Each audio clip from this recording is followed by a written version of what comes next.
and you'll admit anyone new coming in. All right, good afternoon, everyone. Looks like we have a full house of guests in terms of our students. So I appreciate everyone joining the call today. As I mentioned, if you received my email today, this is our last career alumni panel for the semester. So we host two of these each semester with different alumni that will join us as our panel guests. And I'm excited to introduce our panel today. Before I do so, I would like to kind of give a couple of housekeeping rules, and that is if you have questions, please put it in the chat. Anna Schwartz is going to monitor that and make sure that your questions are asked. There may be a time to do some live questions as well. So I wanted to just put that out there as well, but Anna's going to kind of be our moderator for that.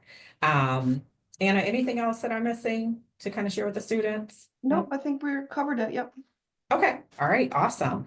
Well, we'll go ahead and get started. I'm gonna just kind of do a little bit of go from my left or to my right to my left and ask our panelists to just take a moment to introduce yourselves, your company, who you are within your company, your title. If you'd like to share when you graduated from UM-Flint School of Management, but specifically, what your major was, what your area of study was. And kind of go from there. Then we'll go on to the next panelist. So Alexander, do you mind kicking us off? Yeah, of course. All right, awesome. So hi, everyone. My name is Alex. I actually just graduated last semester in December. My major was operations and supply chain management. So I'm obviously a recent grad, so I kind of know what it's like for some of you guys going into the workforce. I was lucky enough where I had an opportunity to join a rotational program. So I'm a supply chain leadership development associate at a company called Parker Hannifin, and I'm within their aerospace group. So they make stuff for Boeing, Airbus, a bunch of different aerospace companies. So, yep. That's awesome. Awesome. Thank you. Michele?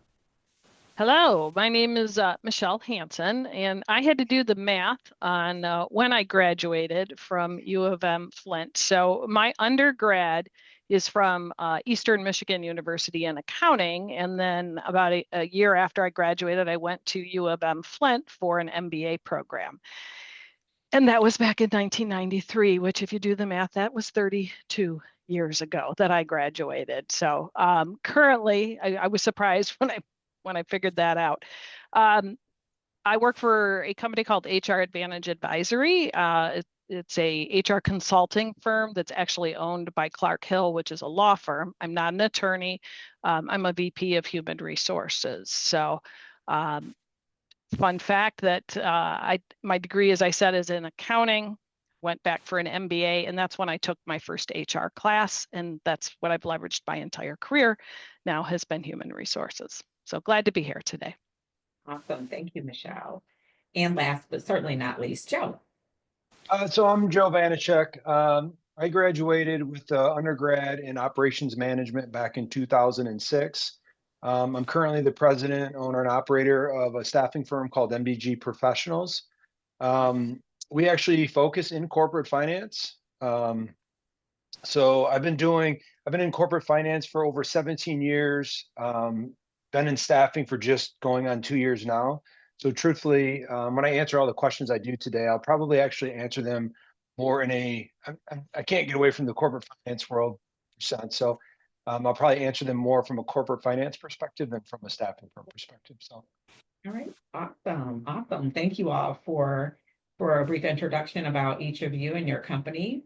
And for those of you, I don't think I introduced myself, but for those of you that don't know me, I'm Dion Menor, the Career Development Manager here at the School of Management. So we'll go ahead and get started. So the format of our panel today is that I'll ask questions to our panelists, and the questions will be around general advice, career advice, things like that, right? So we'll kind of start with Joe, since you're on my screen here, if you don't mind kicking us off. What advice would you give a student interested in your specific career? Now, I know that right now you've recently started a staffing company, but as you mentioned that you may ask or answer the questions from your finance background. So if you want to take us down that road about your finance experience, what type of advice would you give a student interested in your specific that area? Well, I think the first thing overall is I would say consider it, because if you knew me 20 years ago, you would have never thought that I'd be, in corporate finance at all, let alone as long as I was. What I found over the years is it's pretty satisfying, first of all. So definitely number one is consider it. If you're looking to go into corporate finance, what I would recommend is there's really three avenues to get into it. The most traditional and the best path is going and getting your CPA license, getting into a public firm, working with many different companies and many different industries, and learning the world from that avenue, if you will. If you don't take that path, which I didn't take it myself, get any role you can in corporate finance. There's a commercial side, which is your strategy, FP&A. And then there's the operational side, which is month-end close, AR, AP, all that stuff. If you're just getting into it, take whatever role you can, and truthfully, you'll get enough experience bumping shoulders with other people within the area, that you'll learn the other areas and really find out where you where you want to settle, essentially. And then the third thing I'd recommend is corporate finance is interesting with respect to it is the one function of all the other functions out there that requires you to understand every aspect of a business as much as the general manager does. You're involved with the forecasting, the actuals, headcount, everything. So you got to know how HR works. You got to know how logistics, supply chain, the engineering team, and everybody. So if you find yourself in a position where you think you might want to get into corporate finance, but you're not there yet, you got to know that overall business perspective anyways. So focus on that, and you can really leverage that into that area if you want. Awesome. Thank you. That was great advice. Alex, as a recent graduate, how would you navigate, or how did you navigate the transition from college to your first opportunity, your first job? And were there any Yeah. unexpected challenges? Yeah, that's a great question. I know right now, and probably a lot of the students here can attest to this. Like, it's difficult right now because there's more jobs than ever, but it's getting difficult, especially with the way applications work. Everything's online, and I would say the most important thing is getting yourself out there, and that's something I felt like I learned kind of late, but I still was able to achieve this. I would say freshman year, you got to start going to career fairs. Um, One of the biggest like pivots in my career is I had internships, but Justin was actually able to get Boeing at our school. And when Boeing came, that was a huge game changer for me. And that's what led directly to here because I met this company through working at Boeing. They're one of my suppliers. So I would say getting yourself out there, it can be scary at times, but just getting out there, talking to them, go up to the career fair table, even if it's not something you're interested in right now, you never know when that'll come up later in life, 2, 3 years down the road. So yeah, getting comfortable with talking to everybody. That's one of my biggest recommendations. And I've done it at times and sometimes it works, sometimes it doesn't. Even just messaging people on LinkedIn or if you know someone's email, it makes a big difference. That is excellent advice. And I love the fact that you're sharing that as a recent graduate. Networking is such a powerful tool, right? And the Hmm. fact that you mentioned getting out to the career fairs, even if you're earlier in your career, your college career, Hmm. talking to those individuals, practicing those networking skills, right? And all of you know that I'm here to help you with that and to help prepare for that. So schedule an appointment, utilize me to prepare for those career fairs, or even if you're doing informational interviews, it's really powerful to do that. So thank you. Thank you for Hmm. answering that. Michele, question for you. And I'm going to ask you this because you just told us that you were going through some technology changes. So from your perspective and throughout your career, how has technology changed your job? What changes do you possibly see in the future from an HR perspective? Well, it's the one that everybody's talking about, right? Is AI, and everybody's Mhm. struggling with how do we incorporate AI into the workplace. So I'd say that's the biggest change now. It's probably not fair to say what I've seen because again, 30 years ago, we didn't have the Right. internet. So, but we had to learn how to do that over the course of my career, right? I did go back and take additional classes in computer technology and in human resources, but we just had to be willing to try try technology when it came out and embrace it. But really what's forefront for everybody right now is AI. I'm writing a lot of policies, helping clients with writing policies around how do you incorporate AI into the workplace, but then also put some guardrails around it, right? Because obviously, when it comes to AI, there's a lot of bad information out there, and how do you sort through it? In our case, we have to be careful, because if I'm uploading or using AI and I'm putting client information out into the cloud, that's a problem from a confidentiality perspective. So, be mindful of that. Technology is changing. I think there's a lot it can do. It's not going to replace jobs and people, right? It's a tool that we'll all be able to use, but there's some guardrails that need to be put around it. I think this generation coming into the workforce, right, you can bring to future employers or potential employers the knowledge that you have worked with AI, that you're comfortable with it, that you embrace it, and you can see it as a tool or a resource, and help the folks maybe in the workforce understand how they can leverage that. So I think if you've got some experience using AI for classwork, doing research or whatever, be sure to highlight that on your resume when you're working with potential employers, and let them know that you're really comfortable embracing technology, and that you are able to learn kind of what's the latest and greatest out there. Okay, thank you. Yeah, AI is the elephant in the room in all aspects, right? From universities, how we learn, to actually being on the job and how it's leveraged. So thank you for sharing that. Yeah, and Deanne, can I add one Yeah. more thing too to what Alex Absolutely. said? When it comes to networking, when I reflect on my career, right, and I look at all the job changes that I've made along the way, there's not a single one where I applied to Indeed or Career Builder or Monster or whatever job boards. Every position that I've had, I've gotten through my network and somebody that I've known. So it's just so invaluable. Yeah. I just want to emphasize that. And the piece about that is, when you go into networking, it's not just networking because for your own self interest, right? That, oh, I'm networking because I'm trying to find a job. But you should go into networking with, I want to help Alex, right? Is there something I can help him with? Or is there something I can help Dion with? Through networking, right? Don't always go in with, I'm doing this because I want to get a job, although of course you do. But networking is very, there's got to be some reciprocity. So when you're doing networking, also don't be afraid to just reach out and help others. Like, hey, I saw this job posting and I know you're a major, this kind of major. And, I thought I would pass it along, because those things will come back. That good karma will come back to you. So network in that fashion.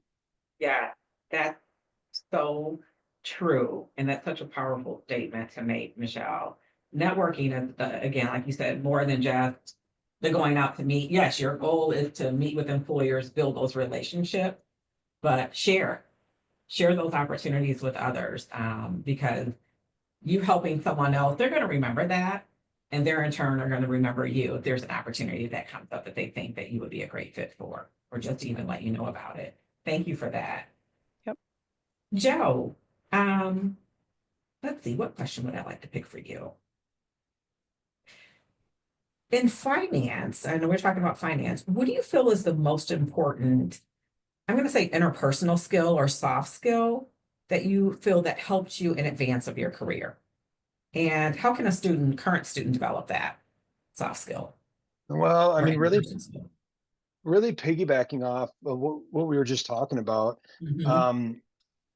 Be easy to work with, be a good team player, have a positive can-do attitude. Kind of the biggest secret in corporate finance is everybody in corporate finance has the skills and ability to do the job. The people that advance are the ones that are easy to work with. I talk to senior managers all day, every day, CFOs, VPs, directors of finance, and I'm telling you, the number one thing they look for is someone that they can work with. Obviously you need the technical skill, but everybody in this lane really has that. So that'd be the first thought. And then the other one is problem solving. You gotta know how to problem solve. Anytime I've ever had anybody come on my team and I realize they're a good problem solver, it's like finding gold. There's a difference between giving someone direction and giving them a task. right? When you give someone a direction, you're telling them what to do. When you can give someone a task and they can figure it out on their own, it's just a game changer. So Yeah, yeah, excellent. Thank you, thank you, thank you. When you, and let me just kind of ask a sub question to one of something that you said early on. Easy to work with. Give us a little bit more color around that. Is it the communication style, skills? Um, when you say easy to work with, kind of give us a little bit more well, defined. you know, it's as simple as it's as simple as coming into work every day with a smile on your face. You know, sometimes, to be quite honest, you know, when I mean, I've worked with a lot of people. I could probably name 5 right now where every day you went into work, you knew it was, hey, good morning, how you doing? You know, and I mean, it's as simple as that. The other side of it, it's like Michelle said earlier, things are going to change. And when I first started, that was one of the biggest things I heard is you got to be adaptable, you got to be able to change. And it was kind of, you know, it was it's like the slang word or expression at the time. I felt anyways. But over time, you realize it's just so true, and you got to be able to adapt and change and roll with the flow of things, if you will. So, Mhm. Thank you. Thank you for that. The basics of having a positive attitude, right? Positive mindset, but just greeting people, mhm. saying hello, good morning, not only in when you're face to face, but also communication via email, right? How you start that email, how you end that communication. So all those things play a huge role into that. Thank you so much, Joe. Yep. All right, Alex. We talked a little bit about this, all right? I won't ask you that question about the professional network. My question for you is, what do you think is the biggest misconception about your industry that a lot of students or recent grads may have? Yeah, that's a good question. You know, with my major being operations and supply chain management, a lot of people don't exactly know what that entails. And really, there's so many different routes you could go down. I mean, just at the company that I'm working at now, you could be a production manager, you can be a production planner, which is my rotation is currently in that. There's purchasing roles where you're going out and doing contract negotiation with suppliers. I Mhm. think people will hear in the new supply chain, and they're like, "Oh, okay, that just means something's coming from another country and getting here." Well, it's a lot more complicated than that. There's more manufacturing labor intensive types of supply chain roles, like production controller, something that's actually on the floor, and then there's something that's more legal related, like the contract negotiation. So I think it's a great thing about the field, but it's also something that can be difficult because when you're first entering, you don't really know where you want to go. So I think that's part of where doing the internships and going to the career fairs and meeting people that are in the industry, that helps a lot because unfortunately I'm in a rotational program, so I actually get to test out multiple different fields, but not everybody is afforded that luxury. So I would say coming into this field, internships are super important because you could be doing production planning for your first 5 years of your career. Maybe you don't like it. And then you find out, oh, I really like buying because I want to talk to suppliers and, that type of stuff. So definitely getting that exposure early on is going to help you decide what you want to do later down the line. Absolutely. Thank you for that.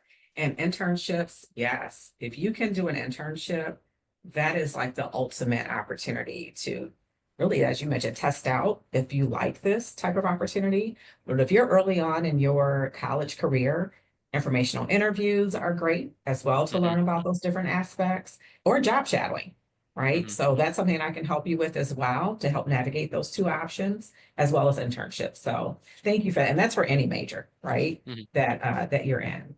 All right, thank you. All right, Michelle. Um, do you have any professional failures that you'd like to share and how you overcame the issue at hand? Hmm. This is going to sound like I'm avoiding the question, but I really don't think I do, Dion, You do? because I've learned from every experience that I've had, right? I think so. As I said, so I started in human resources with my accounting degree, and I worked at my first employer, which, by the way, was the restaurant company that I had put myself through college working in restaurants. I had an opportunity to go into their HR group. And then I changed jobs for a company that was growing and just done an IPO, and it was all going to be wonderful. And I got in, and within a week I was like, holy heck, what have I done? Right. The management was horrific. It was just, there was a lot that was, but I knew I needed to stick it out. And so I stuck it out just under 2 years, right? Because I didn't want to look like a job hopper. And I look back, and it was tough. It was hard, but I learned so much, right? It informed so much for me about my next opportunities and what was important to me. I also learned about bad leaders and what that looked like. And, so I don't know that I've made career mistakes, but it's kind of hindsight is 2020, right? Like, was that at that time, if you would ask me, I would say, yeah, that was a mistake because you didn't do enough due diligence in joining that organization. You should have figured out somewhere along the line that maybe that was not a good organization to join. But I made the best of it, and I figured out what can I learn from this experience. And again, I kind of set, I needed to stay at least a year and give it a year. And, and that will happen a lot. You and I have an organization we both worked at. And I know when I first got together and when I first got there in the first year too, I was like, whoa, this organization is unique, right? But get past that, right? Don't give it some time and figure out what can I learn from this experience? And, how can I prove myself and how can I leverage this and grow? And what can I take away from this experience if it's still not a long-term fit? Yeah, you make so many great points.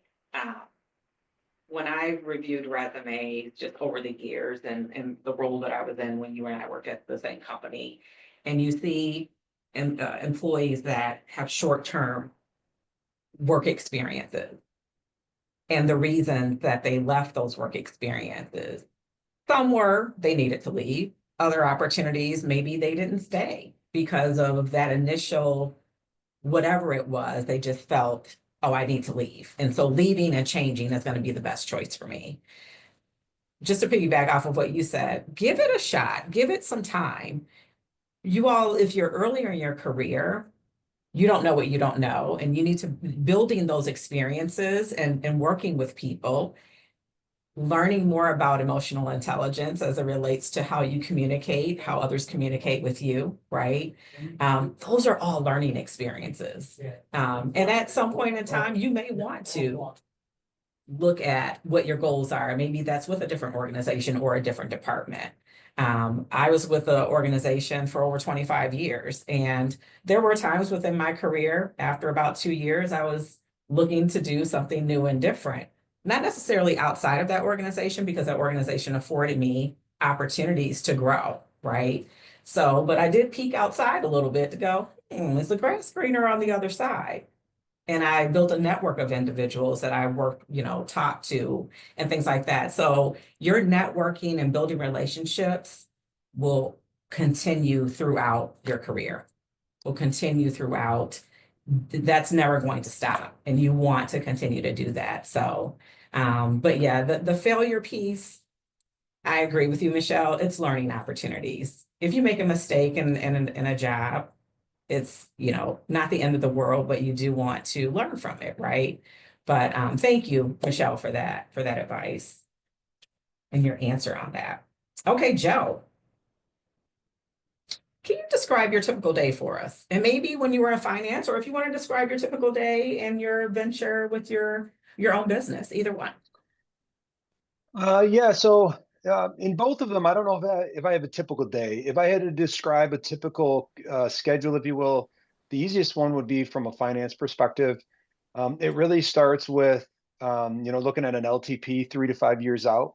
It's hard to believe, but every company every year is looking 3 to 5 years out. That's a very long time when you're just out of college, getting into your first job. You wonder, are they really looking that far ahead? They are. So it starts there, and then you establish your first year annual budget. That basically gives you your budget for the next 12 months. And then after that, it's every single month you run your actuals. You figure out exactly where the company ended for that given period. You put those actuals next to what you had forecasted. You see any variances, and then management looks at them and decides if they have to adjust anything to get back on track or stay on track or otherwise. But that's the corporate finance schedule. And then once you get into that monthly routine where you're running actuals every month, it's, Mhm. the first week of the month is your month end close. Last week, first week is your month end close. Um, your hair's on fire and you're running crazy till that's done and you present your numbers. And then once you do that, you catch up for 2, 3 weeks and then you do it again. And I want to ask you a thank you for that. I want to ask you a Yeah. sub question of that. And you talked a little bit about the roles in finance and the different aspects of it, but just what you described, how does that impact the other departments within the organization? Are you running those reports and forecasts for the company as a whole? Or or could you, depending on your role, be doing it for a particular division as well? It can be sliced many different ways. So, I've been at a plant where I'm running numbers just for the plant. I've been in a situation where you're running them for a division. Everything really kind of rolls its way up. So if you got a multinational, company, you're gonna have your global set of P&L or set of financials, your P&L balance sheet and cash flow Mhm. statement.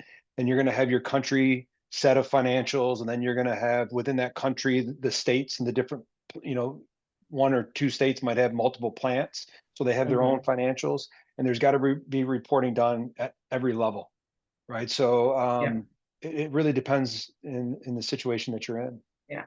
And those reports, like you mentioned, it's the forecast, right? So organizations are really looking out 3 to 5 years out, so that they can establish goals and objectives and what they want to do to grow. Because at the end of the day, all for-profit companies and nonprofits, if you will, are looking at some type of growth targets. And financials tell a story behind how we did and where we want to go. So It's definitely an integral part of an organization. very much so. And what's interesting about it is I feel the finance group is almost held to the most stringent deadlines because you got to report your actuals, you got to report your numbers. Management wants to know what's going on and they want to know right away so they can make a change. And as funny as it may sound, you can almost have a company miss shipping to a customer on time, and it's almost Mm, more accepted than missing reporting your numbers on time. And what that does is that causes any delay in the process to really get accordion up to us. We end up absorbing all of that.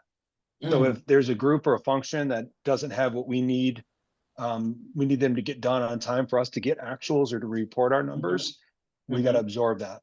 So And and if you're a for-profit company or public, a public company, thank you, you know what word I was looking for. If you're a public company, those numbers matter because those are reported to, I'll say the the street, street. right? Yeah, yeah, They're reported up, and that's what the whole world will see when they're looking at your stocks and things of that nature. So you just kind of described what you have to do, but why that's important is because yeah. it could change, right? The profit of the company and the investments and all of those other things as well. Yeah, absolutely. And internal controls and auditing, people don't understand the importance of that, but Yeah. your numbers have to be correct, they have to be accurate, they have to be in line Mhm. with the current rules. Um, because if not, then people can't, Mr. Buffett can't sit back and look at the financials of a company and understand that it's a good investment or not. Right, So right. that's kind of how those dots get Okay. connected. So Well, thank you. Alex, I'm gonna ask you the same question. Kind of describe your typical day for us.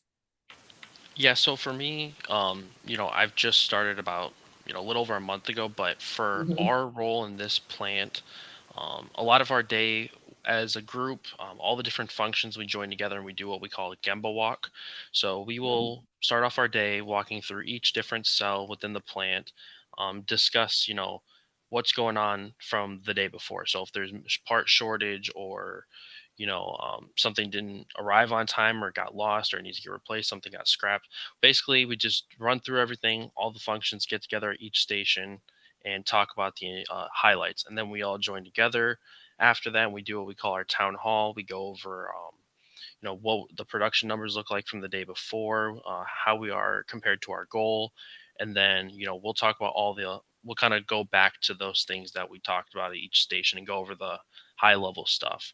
And then throughout the rest of the day, as I'm still getting into this role, it's kind of changing. But for some of the other production planners, a lot of it is a lot of problem solving.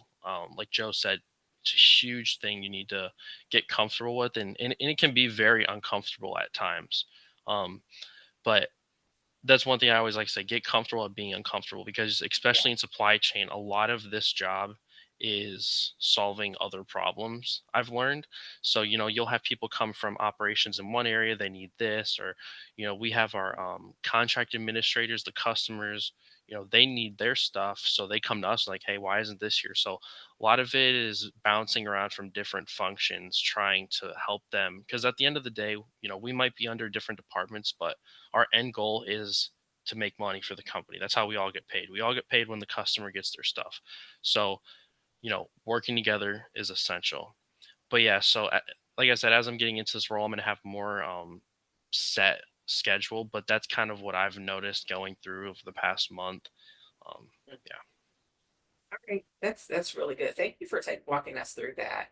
And Hmm. as you were talking, I was thinking about um, conversations I've been having with students even before this position, and that's every job within an organization matters. Hmm.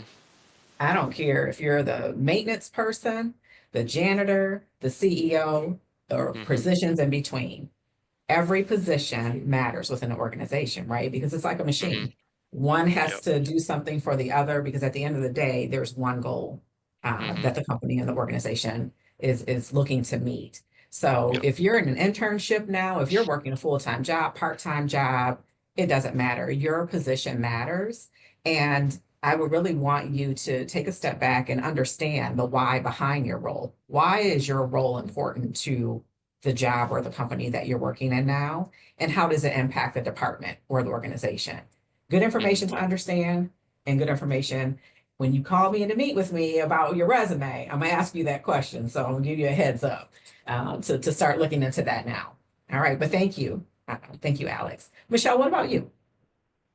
Typical day. Oh boy. Well, so I'm in consulting. So every day is different because I have, Mhm, probably 8 to 10 active clients that I work with. I probably have, a total of 30 different clients open mhm, at any given time. So um, consulting is a lot of fun because I do get to work with a lot of clients, big clients, small clients, a lot of industries, nonprofits, for-profit, manufacturing, professional services.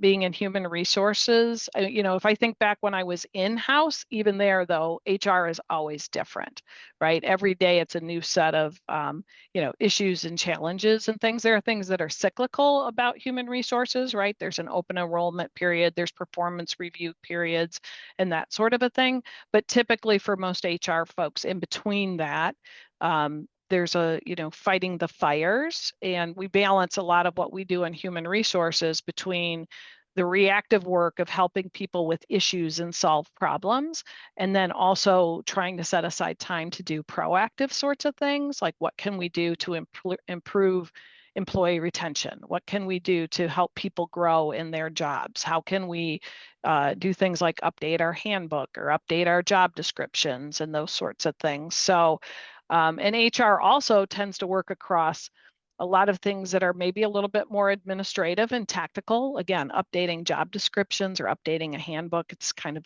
tactical, kind of work that has to be done to keep compliant. And then we're also doing things that can be strategic. How do we figure out, ways to reduce turnover? What sort of programs can we put in to incent our employees? Should we update our compensation programs? We touch a lot of things. I know Joe says finance touches everything, so does HR. And I will tell you, my MBA from Flint has served me so well as an HR professional. As I said, I've taken one HR class, in my life. And so having that MBA, so I understand the business and I can go talk to somebody like Joe and talk about a P&L statement and understand where profitability comes from and what EBITDA is, and understand, what it is that runs the business and how we make our money, is just crucial to what we do. So in human resources, you've got to have the lens of the compliance piece and HR good practices, but successful HR people understand the business and understand how Joe thinks about what's happening every day and how the money is made in the business and how what we do can support what what he and his team do as a finance person. So there's a lot of overlap when it comes to business, just generally, even at Alex in supply chain and different places in the business, right? It's important that you understand how those other functions all come together. We're not separate silos. And in the end, as I think both Alex and Joe said, we're in business to make money, or at least, be successful even in a nonprofit or a foundation sort of setting. And so whatever function you're in, marketing, HR, finance, supply chain, all of that, it still behooves you to understand the bigger picture. I don't think I quite answered the day to day, but that's that was really good. I mean, from Yeah. a perspective of it's hard because my role, while it wasn't purely in the HR department, it was the HR functions, right? And every day is different. It can be different in HR. So, yeah, thank you. You did give a really good overview of everything. And just to sum it up, the thing that I took away was most important. You got to learn the business. You have to understand the overall business. HR is such an important function, as finance, as other functions as well. But that consultative piece with each department about the people, the problems, proactive, the benefits, that's kind of, in my opinion, kind of that centralized people consultant to those different departments. And other departments have their strengths as well as it relates to the organization. Yeah. I'm Yeah. gonna pause here. Oh, go ahead. I'm sorry, Michelle. Well, and then I know it looks like Joe wanted to say something too. I would just say, like, a lot of times people in HR will come to me and say, should I go back and get a master's degree in human resources?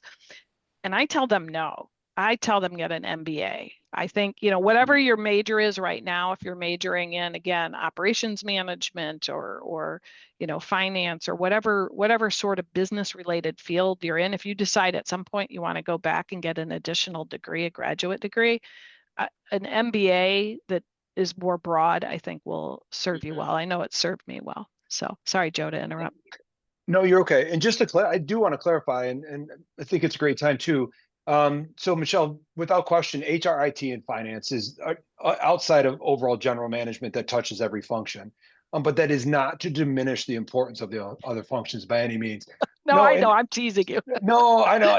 No, it's funny though. No, because we do headcount planning when we do forecasting. So, and then when it comes to IT, there are really those three functions are always almost hand in hand through the whole forecasting process. But really, I mean, it is a great point that needs to be clarified. Every function does matter, though, and I mean, it matters big time. And it's funny because we see the bottom line. We see, if you increase your marketing, your sales, where I should see that is top line growth. If we're going through an efficient, a re-engineering of something, that's not for no reason. That's to reduce cost or something. So every function and every activity you make truly does impact the bottom line. And when you can see that, it helps you do your job a lot better. So to your point, you really got to understand it all. Totally. Yeah. Just clarify. Yeah. And I mean, if you think about marketing, if we have any marketing majors on here and you're in the public, a public relations role, right? How you communicate on the company's website or in publications or in the media matters on the branding of the organization. So every single role matters within the organization. I'm going to take a quick pause, and I think I see someone that asked a question in the chat. Anna, you want to? Yep. I think Okay. it's for Michelle. So what advice do you have for someone who would like to be given an opportunity to work in HR at a company they already work at? Be willing maybe to step back. I don't know what role you're in personally or currently, but a lot of people from an HR perspective started recruiting, right? That's a natural entree, and it's something that's fairly easy to learn. Or there is, again, kind of that administrative sort of function that has to be done as well, either in HRIS or, which is the HR information systems, where it is the data or benefits coordinator or those sorts of things. So depending on where you are, there could be some roles that might be a little bit more entry level, even within the HR function, depending on, how big the HR function or team is there. I'm happy to talk offline if somebody wants to reach out and talk about HR, because I figured it all out without having, with one class. So somehow I've leveraged a 35-year career out of it. And she is good. I just want to say that to everybody. All right. Any other questions, Anna? Nope, that's the only one so No, far. that's it. Okay. All right. A couple more minutes here. Let me see here. What haven't I asked? So Alex, this question's for you. What was a surprising skill or knowledge from college that ended up being unexpectedly useful in your career? Now, I know that you've only been there a short period of time, but anything that you've kind of identified or think that has been extremely useful? A surprising skill or knowledge from college that ended up being unexpectedly useful in your role. Sorry, was that towards me? I was having It some was. Oh, I'm sorry. network Yes. issues. No, I was disconnecting. Everything was freezing up. Sorry. Could Oh, you okay. repeat the time? I can repeat it. Yep. Yep. So what was a surprising skill or knowledge from college that ended up being unexpectedly useful in your role? Yeah, that's a really good one. One thing that, I've talked about with some of my friends, and it's not a class you take, it's learning how to learn and how to keep learning. Because one thing you'll realize whenever you get into any new field, whether it's supply chain or finance or HR, let's say in college you learn Excel. Well, in supply chain here, we use a lot of Power BI. We use our ERP system. So you always will be learning something new, especially as you move up or as you transfer to a different role or a different company. It's constantly learning, and what you learn in college is super good. But it's your foundation. I think what the most important part is what you learn along the way. Um, and it's never ending, really. If you want to continue to grow in your career, it's something you always have to look at, and always be prepared to learn. And it can be tough at times, but it's something that you got to make sure you push through, because at the end of the day, that's what's going to progress your career, is learning and learning and learning. If things don't change and remain the same, you don't grow. You Mhm. don't grow personally, as a professional. The organization doesn't grow.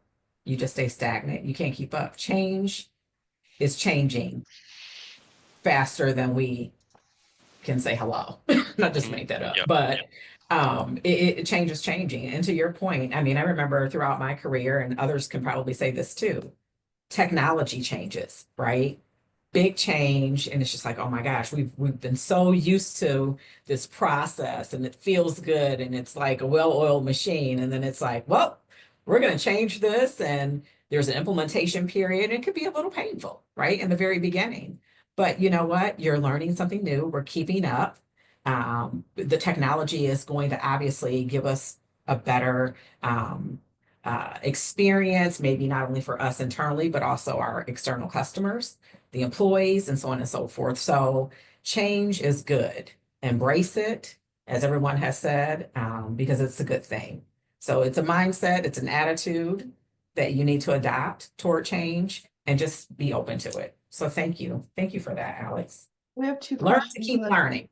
Go we ahead. have two questions in the chat. Okay, go ahead. One's for Alex. What classes do you feel helped prepare you to enter a role in supply chain management? Yeah, that's a good one.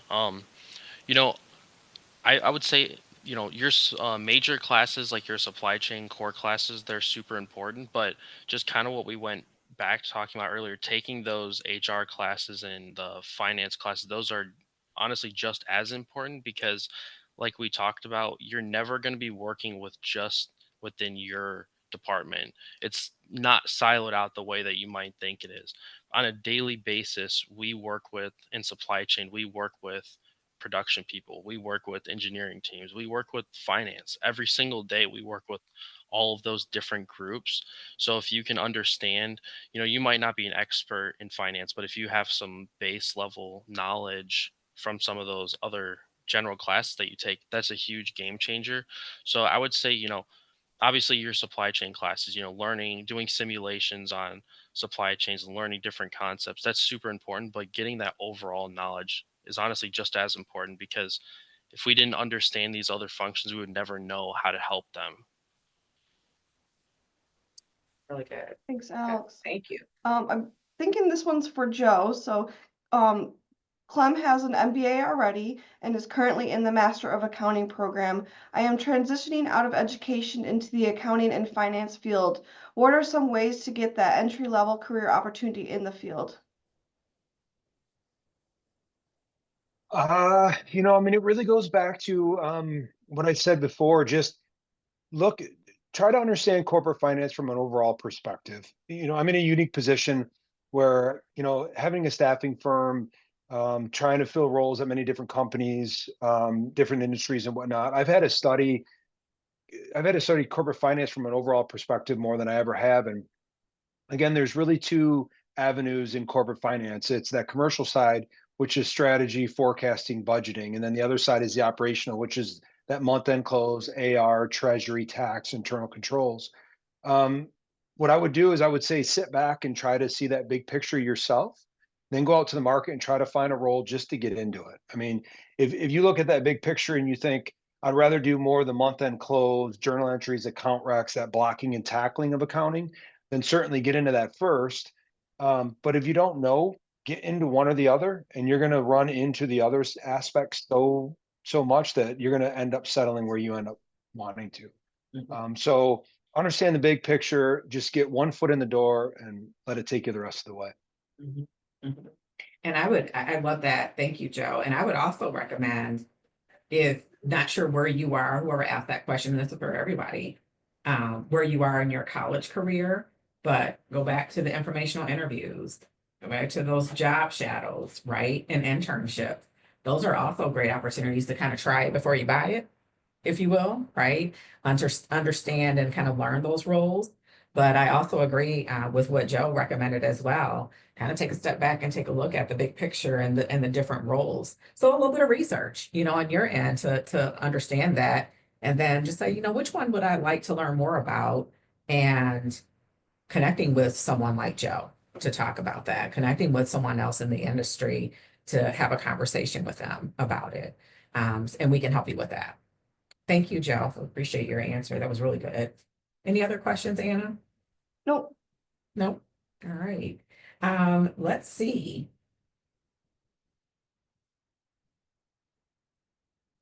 I had a question here and I don't see it here. Okay.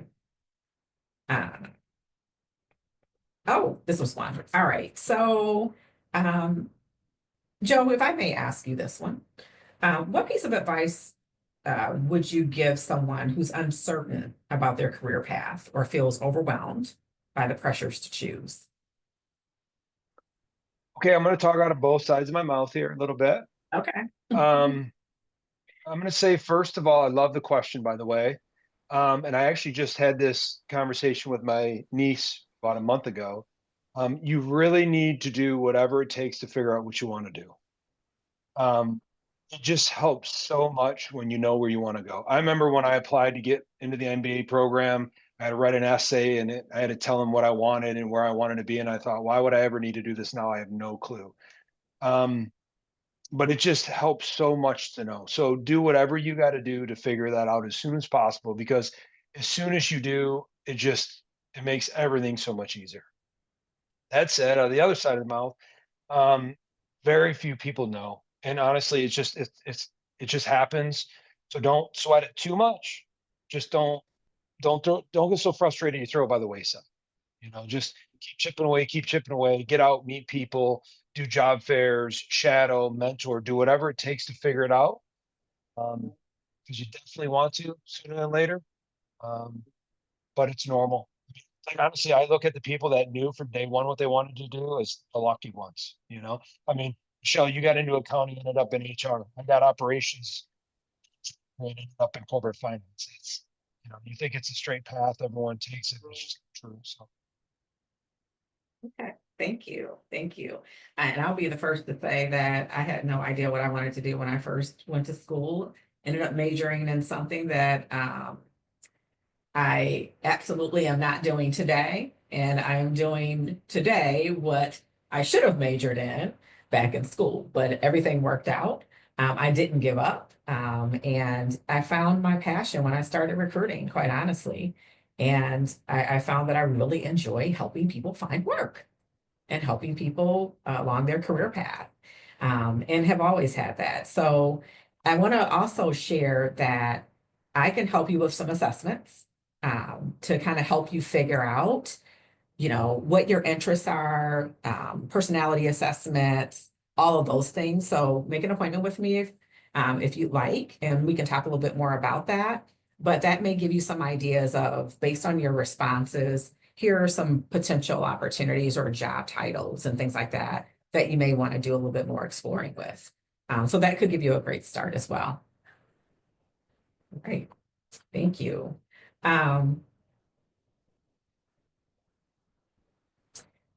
Michele, are there certain skills that you found are universal? Yeah, I think some of it's what Joe touched on earlier, but actually both Joe and Alex, right? It's problem solving, it's being resourceful, right? Mhm. And by being resourceful, what I mean by that, and again, I think Alex was definitely talking about this as well. We talk about networking as a way to find a job, right? Externally networking, but it's also networking within the business that you're in, right? Yeah. It's maybe going to lunch with somebody from the finance team when you're in supply chain management or whatever. So there's networking within the company as well, to learn, as Alex pointed out, learning those other functions in the business, but doing it by, let's go grab lunch together. Or if we have an opportunity to get on a cross-functional team, right? So that you can be exposed to other parts of the business. So, I think those, being resourceful, being a problem solver, and being a good communicator, right? We have somebody on our team who interned with us a summer, 2 summers ago, and so now she's back as an entry level sort of new person. And it's okay to not know everything. It's okay to be wrong. It's okay to make mistakes. We're absolutely comfortable with that. We have no problem with that. Just communicate with us, right? If you're struggling, don't just sit there being frustrated. Reach out, and somebody on the team will happily help you. So communicate what's happening. If you need help, don't be afraid to ask. Status people, when do you need this by? Because I can try and get this done by Friday. Is that an acceptable time to work on it? I mean, it's that communicating what you're working on when you need help. It's really what Joe talked about. It's those soft skills, because we can train you on HR stuff, right? If you have a degree in HR, you don't have a degree in HR, right? There was no college course on how to handle COVID. We had to figure it out on the fly, right? But there was no book on that. So it was being resourceful, figure it out, on the fly. So it's those soft skills. Are you and I still learn to this day, right? When I got into consulting, I had never done payroll before. I've done lots of HR, but not payroll. It was always in the finance world, finance and accounting. I've got clients now where I'm running their payroll because I had to figure it out, right? So be resourceful, communicate, be a problem solver, and just be approachable and have a positive, approach to everything, and a business lens. If you're all in the business field, have a business lens to everything that you do. Understand that how the money makes the business and how your role fits into that. HR, we're a cost center. We just spend money. So I owe it to the organization to, anytime I want to do something, not do it not just because it's nice and it feels good. There's got to be a business case, and there's got to be a return on investment for anything that I want to do for the organization. It's not just because Michele wants it or HR wants it. How does this support the business? Done right, you save money as well.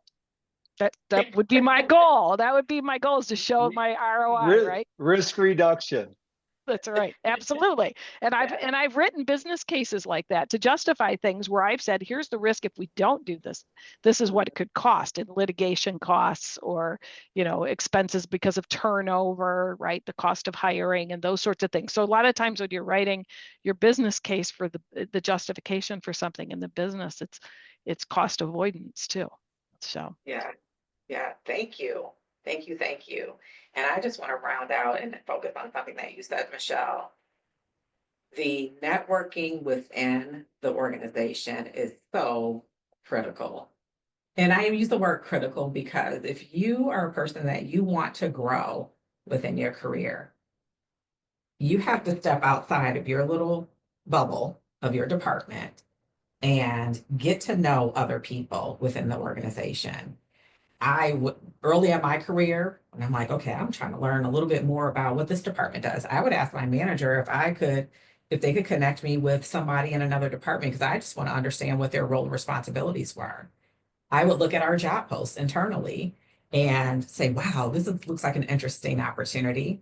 I'm not qualified for it yet, but I want to know who's already in that role so I can talk to them about a typical day and what their role entails. Coffee chats. I mean, there are so many different ways to network within your organization, but understanding the overall business, as I think that's been a common theme throughout this call, that's one way to do it, right? Is talking to the people that are already that are in those roles and building your network of individuals within the organization too.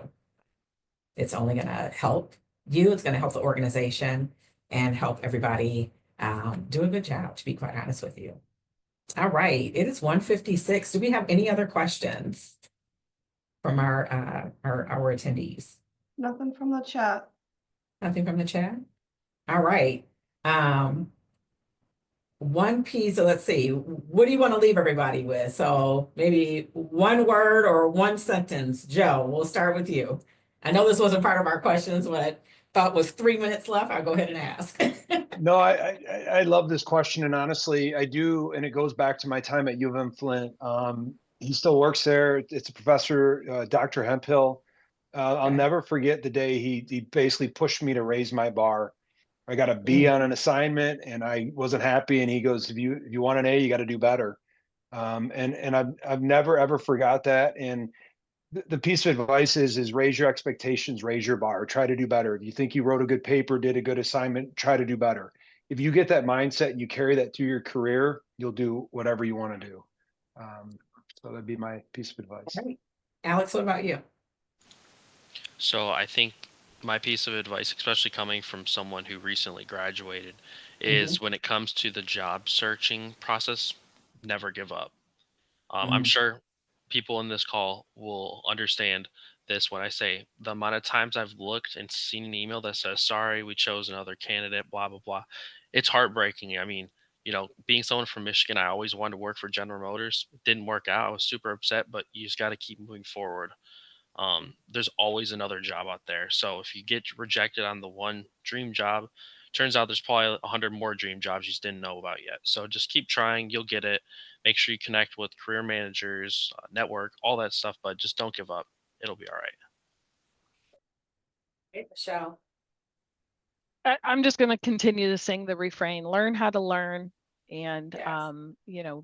be a lifelong learner, and that will Yes. serve you well. Awesome. All right, thank you. Anna, any final thoughts or housekeeping things that we need to be aware of? Not from me.